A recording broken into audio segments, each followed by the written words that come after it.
ஷெஹன்ஷா வெளியில் சென்றிருக்கிறார். பிரஜைகள் பொறுமை இழந்து கல்லை எறிகிறார்கள். மகாமங்கவிற்கு தலையில் காயம் ஏற்பட்டுள்ளது. அதனால் என்ன? மகன் செய்த தவறுக்கு தண்டனையை அனுபவிக்கிறார். ஒருவேளை இந்த தண்டனையை ஷெஹன்ஷா அனுபவிக்க நேரிட்டால்? அவர் கோபத்தோடு சென்றிருக்கிறார். விபரீதம் ஏதும் நடந்துவிடக் கூடாது என்று பயப்படுகிறேன். என்னால் அவரை தடுக்க முடியவில்லை. ஆனால் தங்களால் தான் அவரை தடுக்க முடியும். ஜலால் எங்களது உறவை காப்பாற்ற முயற்சி செய்து கொண்டிருக்கிறார். அதை கெடுப்பதற்கு உனக்கு என்ன இவ்வளவு அவசரம்? ருக்கையா பேகம், நான் கூறுவதை தாங்கள் தவறாக எடுத்துக் கொள்கிறீர்கள். தயவு கூர்ந்து புரிந்து கொள்ளுங்கள். நிலைமை கைமீறி போய்விட்டது. அப்படியென்றால் அது உனக்கு நல்ல செய்திதானே? நிலைமை கைமீறி சென்று அவர் எனக்கு தலாக் கொடுப்பதுதானே உனது லட்சியம். அதன் பிறகு நீ இங்கு விசேஷ பேகமாக்கி விடுவாய். அதுதானே உனக்கு தேவை? தங்களுக்கு ஏன் புரியவில்லை? பிரஜைகள் கோபமாக இருக்கிறார்கள். மக்கள் சக்தியை விட வேறு எதுவும் பெரியதல்ல ஜோதா பேகம். இந்த புயலை அடக்கக்கூடியவர் எனது ஜலால் மட்டுமே. மக்கள் இவ்வாறு புரட்சி செய்கிறார்கள் என்றால் பாவம் ஷெஹன்ஷாவால் என்ன செய்ய முடியும்? அவர் வெளியில் சென்றார். இந்த சாம்ராஜ்யத்தின் ஷெஹன்ஷாவை தாக்குவதற்கு யாருக்கு தைரியம் இருக்கிறது?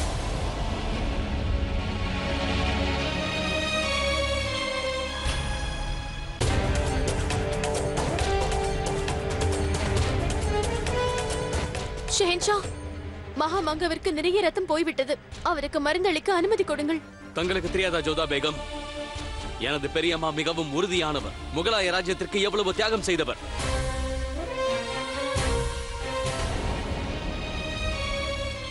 நீங்கள் தான் அம்மா இவரை காப்பாற்ற வேண்டும்.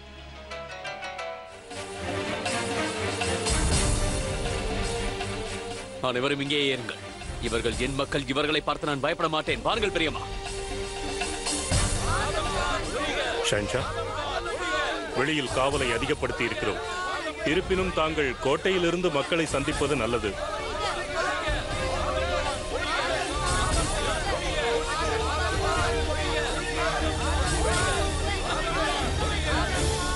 எனது பெரியம்மாவை கல்லால் தாக்கியது யார்? கூறுங்கள்.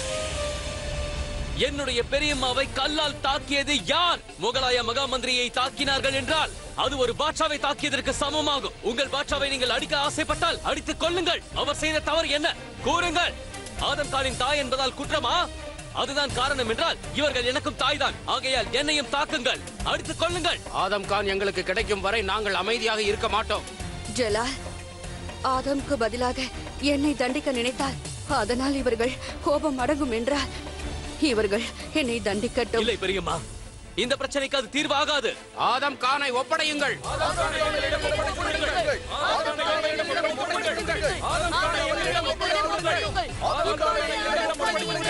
நிறுத்துங்கள். ஷெஹன்ஷா இதுவரை செய்த அனைத்தும் மக்களின் நன்மைக்காகத்தான். அவரது தீர்ப்பை நீங்கள் ஏற்றுக்கொள்ள வேண்டும். எந்த சூழ்நிலையிலும் உங்களுக்கு அநியாயம் நடக்காது. தயவு செய்து நம்புங்கள். ஏற்கனவே அநியாயம் நடந்துவிட்டது உசூர். உண்மை என்னவென்றால் நான் இந்த சட்டத்திற்கு பலியாக போகிறேன் உசூர். என் மனைவியை விவாகரத்து செய்ய வேண்டும் என்று எனக்கு கட்டளை வந்துள்ளது. இது எவ்விதத்தில் நியாயமாகும் உசூர்? தாங்களே கூறுங்கள் உசூர். இதற்கு பதிலாக ஷெஹன்ஷா தங்களுடைய வாளை எடுத்து என்னுடைய தலையை கொய்து விடுவதே மேலானது உசூர். கொய்து விடுங்கள். இப்படியே போனால் முகலாய சாம்ராஜ்யத்தை விட்டு வெளியேறுவதை தவிர எங்களுக்கு வேறு வழி இல்லை. ஆனால் சட்டத்தின் முன் அனைவரும் சமமே. அது நானாக இருந்தாலும் சரி. அதனால் நான் ருக்கையாவிற்கு தலாக் அளிக்க தீர்மானித்தேன்.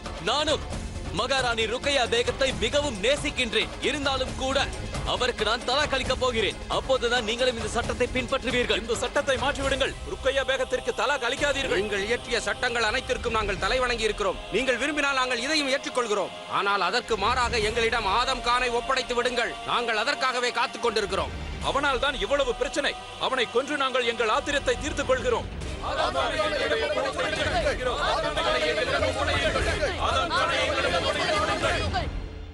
நீங்கள் கூறுவது எனக்கு நன்றாக புரிகிறது. ஆனால் நான் கேட்டுக்கொள்வது ஒன்றுதான். நீங்கள் அனைவரும் சற்று அமைதியாக இருங்கள்.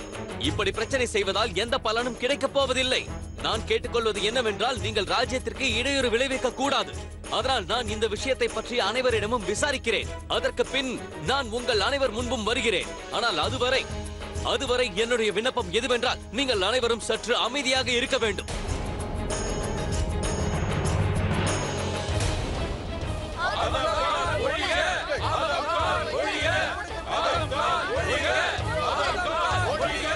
அனைத்தும் தயாரா? ஆம் ஜனாப், அதிவேகமான குதிரை தயாராக உள்ளது. தஸ்லீமின் வீடு சற்று தொலைவில் உள்ளது. ஆனால் என்ன? கோட்டையிலிருந்து வெளியில் செல்லும் அனைத்து துவாரங்களிலும் மக்கள் குவிந்திருக்கிறார்கள். தாங்கள் வெளியேறும்போது தங்களை யாராவது கண்டுபிடித்து விட்டால் என்னவாகும்? இவர்களால் என்ன செய்ய முடியும்? இவர்களைக் கண்டு எனக்கு பயமில்லை. ஆதம் கான் ஒரு மாவீரன். எதிர்ப்பவர்களின் சிரங்களை கொய்தெறிவேன். இந்த நாட்டு மக்கள் ஆதம் கானின் கோபத்திற்கு ஆளாகிவிட்டனர். நான் யார் என்று காட்டுகிறேன். ஆதம் கான், அங்கேயே நெல்.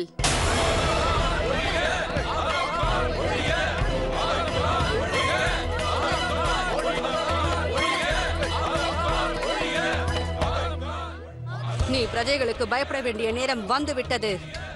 உன்னுடைய நிழலை பார்த்தாலும் வெட்டி வீழ்த்தி விடுவார்கள் இந்த மக்கள். என்ன கூறினேன்? நான் உன்னிடம் என்ன கூறினேன்? நான் கூறும் வரை ஆதம் கானை வெளியே விடாதே என்றேன் அல்லவா? ஆதாம், உனக்கு இது விளையாட்டாக இருக்கிறதா? மரணம் உன்னை நிழல் போல் தொடர்ந்து வருகிறது. இருந்தாலும் அந்த ஒன்றுக்கும் உதவாத தாசி உனக்கு தேவைப்படுகிறாளா? மக்களுக்கு கோபம் வந்தால் என்ன நடக்கும் என்று உனக்கு தெரியாது ஆதம். மக்கள் சக்திக்கு முன்பு நீ காணாமல் போய்விடுவாய். பிறகு உன் தாயை நினைத்தாலும் உன் அடையாளம் கூட தெரியாமல் போய்விடும். கேட்கிறதா? மரணம் உன்னை கூக்குரலிட்டு அழைப்பது கேட்கிறதா ஆதம்? உன்னை கொல்பவர்களை நீ பார்க்க வேண்டுமா? என்னுடன் வா, நான் காட்டுகிறேன். உன் கண்களாலேயே இந்த மக்கள் வெள்ளத்தை ஒரு முறை பார்.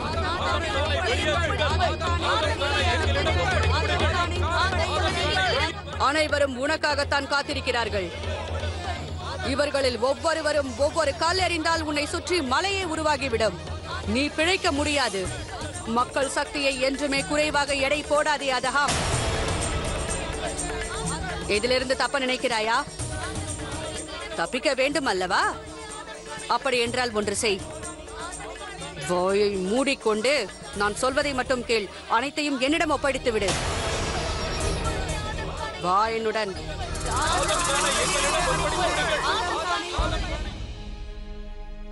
ஆதாப் ஹுசூர், என்னை அழைத்தீர்களா ஷஹன்ஷா? ஆமாட்கா அவர்களே. இப்படி மக்கள் இரவு முழுவதும் நம் கோட்டையை சுற்றி நிற்பது எனக்கு பிடிக்கவில்லை. அதனால் நீங்கள் தர்பாரை கூட்டுங்கள். இந்த பிரச்சனைக்கு நாம் உடனடியாக ஒரு முடிவு காண வேண்டும். தங்கள் கட்டளை ஷஹன்ஷா.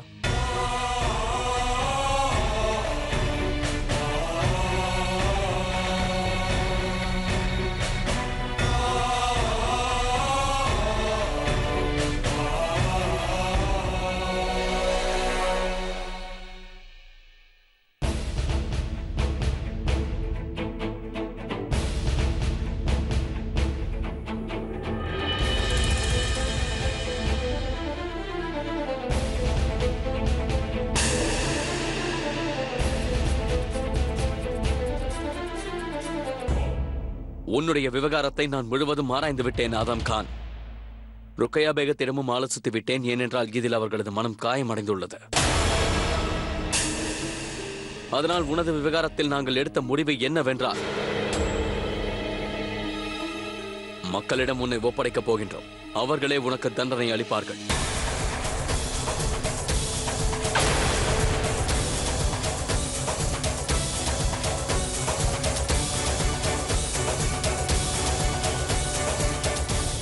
வேண்டாம் ஷஹன்ஷா.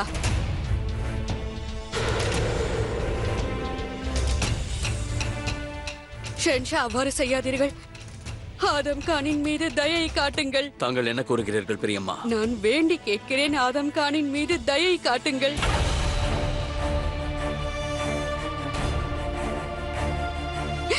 என் மகன் ஆதம் கானுடன் தாங்களும் என் பாலை கொடுத்திருக்கிறீர்கள். அதனால் தயை காட்டுங்கள்.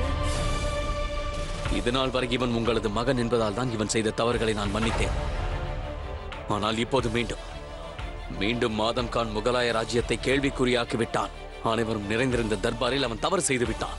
என்னுடைய கட்டளைகளை அவன் மீறிவிட்டான். மத சட்டத்தின்படி பெரியவர்களின் முன்னிலையில் நடந்த எங்களது நிக்காவை இவன் செல்லாது என்று கூறிவிட்டான். உண்மையில் இவன் செய்த செயல் மிகவும் கீழ்த்தனமானது. நீங்கள் கூறியது உண்மைதான். நீங்கள் சொல்வதை நான் ஒப்புக்கொள்கிறேன். இருப்பினும் உங்களை வேண்டி கேட்கிறேன், என் மகன் மீது தயை காட்டுங்கள் ஷேன்ஷா. என் மீது தயை காட்டுங்கள் என்று நான் கூறுவதன் அர்த்தம் அவனை மன்னித்து விடுங்கள் என்பதல்ல. வேண்டுமென்றால் ஆதம்க்கு மரண தண்டனை அளியுங்கள், வேண்டுமென்றால் தங்கள் வாளால் தலையை வெட்டி விடுங்கள். மக்கள் முன்பு ஒப்படைத்து விடாதீர்கள். ஆதமை சித்திரவதை செய்து கொள்ளுவார்கள். அந்த கொடுமையை நடக்க விடாதீர்கள். கருணை காட்டுங்கள் ஷேன்ஷா. பெரியம்மா, நான் ஒன்றும் செய்வதற்கில்லை. இவற்றை விரும்பி பெற்றுக் கொண்டது உங்களது ஆதம் கான் தான். நீங்கள் தவறாக புரிந்து கொண்டிருக்கிறீர்கள். ஆதம் கானின் மனதில் இவ்வாறான எண்ணம் உதித்ததில்லை.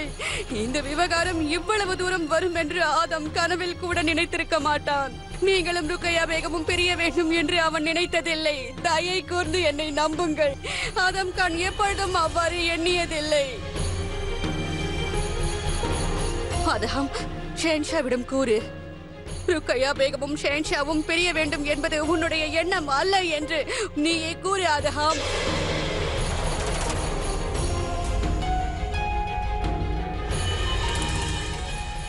ஆதம், ஷேன்ஷாவிடம் கூறு. உன் பிடிவாதத்தை விட்டுவிடு ஆதம். உன் அம்மாவிற்காக உன் வாயை திறந்து பேசு ஆதம். நீ அவ்வாறு நினைக்கவில்லை என்று கூறிவிடு. ஷேன்ஷா, என்னை மன்னிக்க வேண்டும். நான் அவ்வாறு எண்ணியதே இல்லை.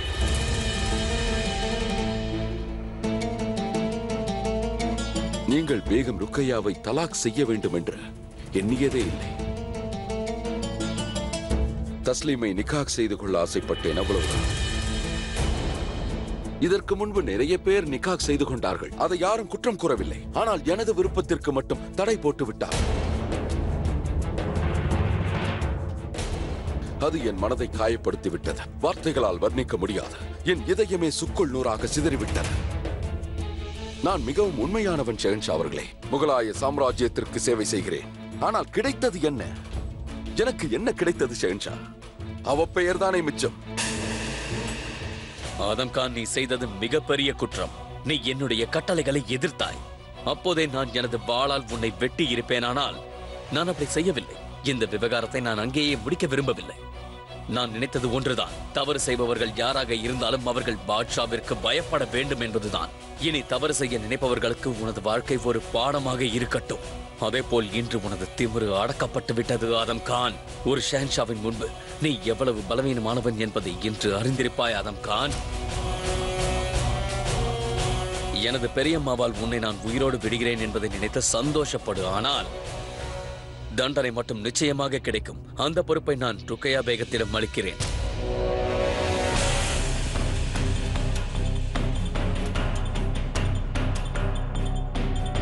ருக்கையா பேகம், ஆதம் கானிற்கு நீங்க விரும்பிய தண்டனையை அளிக்கலாம்.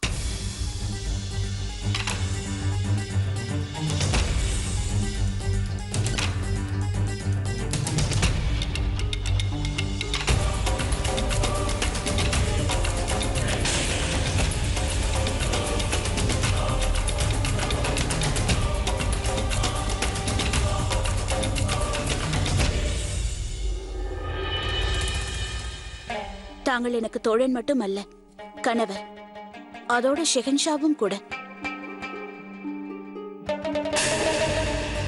ஆகையால் எனது சார்பாக நீங்கள் என்ன முடிவெடுத்தாலும் அதற்கு நான் சம்மதிக்கிறேன். ஏனென்றால் எவ்வாறு தீர்ப்பு வழங்க வேண்டும், என்ன தண்டனை கொடுக்க வேண்டும் என்று என்னை விட தாங்கள் நன்றாக அறிவீர்கள்.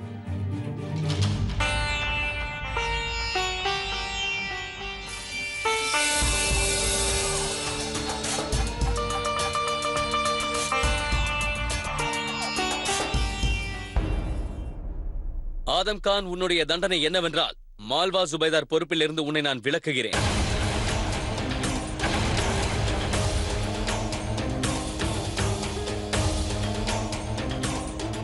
இந்த சபையை நீ அவமானப்படுத்தியதற்காகவும் சபையில் எதிர்த்து பேசியதற்காகவும் தர்பாரை விட்டு உன்னை நான் தள்ளி வைக்கின்றேன்.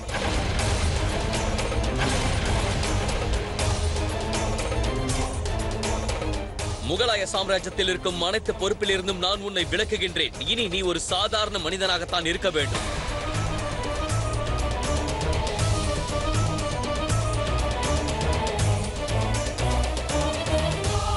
அக்கா அவர்களே,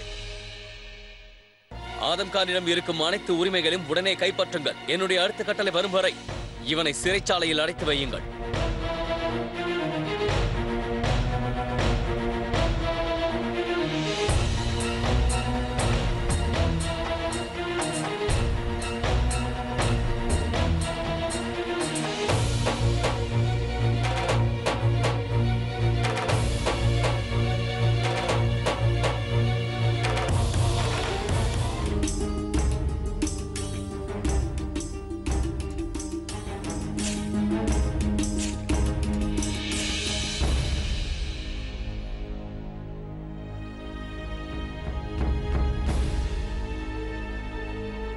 நான் எப்போதும் எனது மக்கள் என்னுடைய தீர்ப்புக்காக உண்ணாமல் உறங்காமல் காத்திருப்பதை விரும்ப மாட்டேன். அதனால்தான் இந்த விவகாரத்தில் நான் முடிவெடுத்து தீர்ப்பும் வழங்கிவிட்டேன். ஷஹன்ஷா ஜலாலுதீன்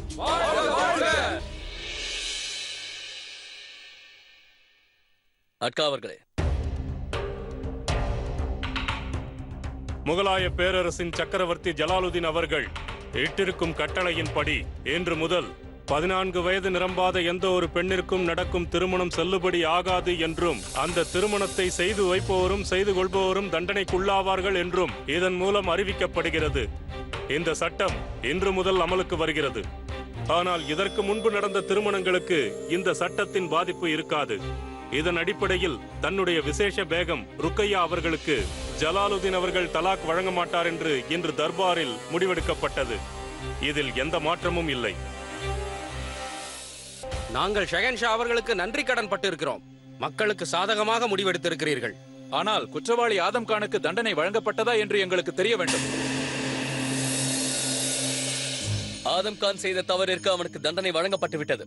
அவனுடைய பதவி பறிக்கப்பட்டு அவனை சிறைச்சாலையில் அடைத்து விட்டோம். அது மட்டுமல்ல, விசேஷ மற்றும் தினமும் நடக்கும் தர்பாருக்கு அவன் வருவதற்கு அனுமதி மறுக்கப்பட்டு விட்டது. இங்கு வந்திருக்கும் ஆயிரக்கணக்கான மக்களுக்கு, உங்கள் அனைவருக்கும் நான் தாழ்மையோடு கூறிக்கொள்வது என்னவென்றால், உங்களுடைய குழந்தைகளின் எதிர்காலத்தை கணக்கில் கொண்டே இந்த சட்டம் நிறைவேற்றப்பட்டிருக்கிறது.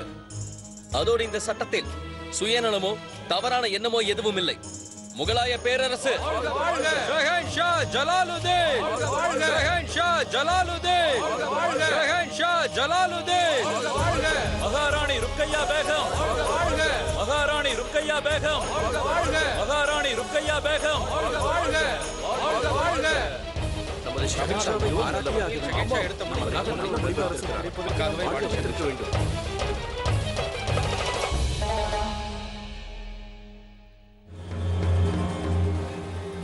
ஆதாப் ஹுசூர். ரேஷம், எனக்காக ஒரு வேலை செய்வாயா? குறைந்த நேரத்தில் ஒரு கட்டளை பத்திரத்தை உருவாக்கு. சாத்தியம் இருக்கிறதா? என்னுடைய கடமையே தங்களுடைய கட்டளையை பின்பற்றுவதுதானே. ஆனால் இது கடினமான வேலை. முதலில் பிரமாணத்தை எழுத வேண்டும். அதை நன்கு பரிசீலித்த பிறகு ஒவ்வொரு வார்த்தையையும் ஷெஹன்ஷாவிடம் படித்து காட்ட வேண்டும். பிறகு நகல் எடுக்க வேண்டும். அதன் பிறகு முத்திரையை பதிப்பார்கள்.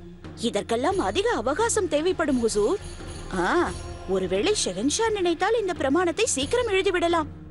இவையெல்லாம் தங்களுக்கும் நன்றாகவே தெரியுமே. தெரிந்திருந்தாலும் அடையாளம் காண முடியவில்லை. அப்படி என்றால் ஆதம் கானுக்கு தண்டனை வழங்கிய சிறிது நேரத்திலேயே என் முன்பே பிரஜைகளுக்கு அச்சட்டம் படித்து காண்பிக்கப்பட்டது.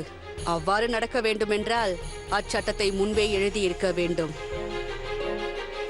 அப்படி என்றால் இது முன்பே உருவாக்கப்பட்டதுதான்.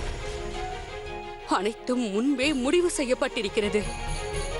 தீர்ப்பு வழங்குவதற்கு முன்பு தயார் செய்து எடுத்து வைக்கப்பட்டு விட்டது. அப்படி என்றால் ஜலால் என் முன்பு அரங்கேற்றியதெல்லாம் வெறும் ஒரு நாடகம் மட்டும்தான். எனக்காக நடத்தப்பட்ட நாடகம்.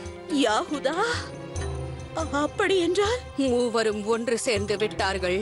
மூவரும், பேகம் ஜோதா, பேகம் ருக்கையா, ஜலால், மூவரும். அப்படி என்றால் ருக்கையா பேகம் பிரஜைகளின் முன்பு பேசியதெல்லாம் ஆதம் கானை பற்றி கூறியது இறுதியில் பிரஜைகளை தூண்டிவிட்டது. இவை அனைத்தும் ஒரு திட்டம் என்கிறீர்களா? நிச்சயமாக.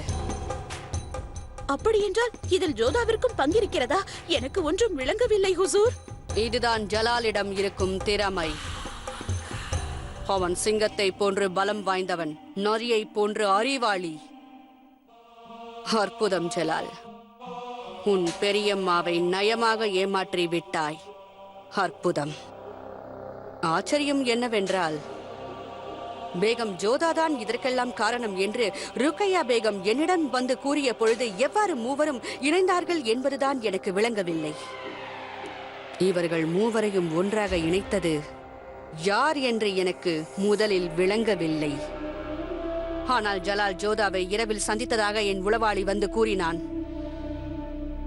ஆனால் எனக்கு இதுவரை இந்த நாடகம் புரியாமல் இருந்தது. ஜலால் என்னிடமே விளையாடிவிட்டான்.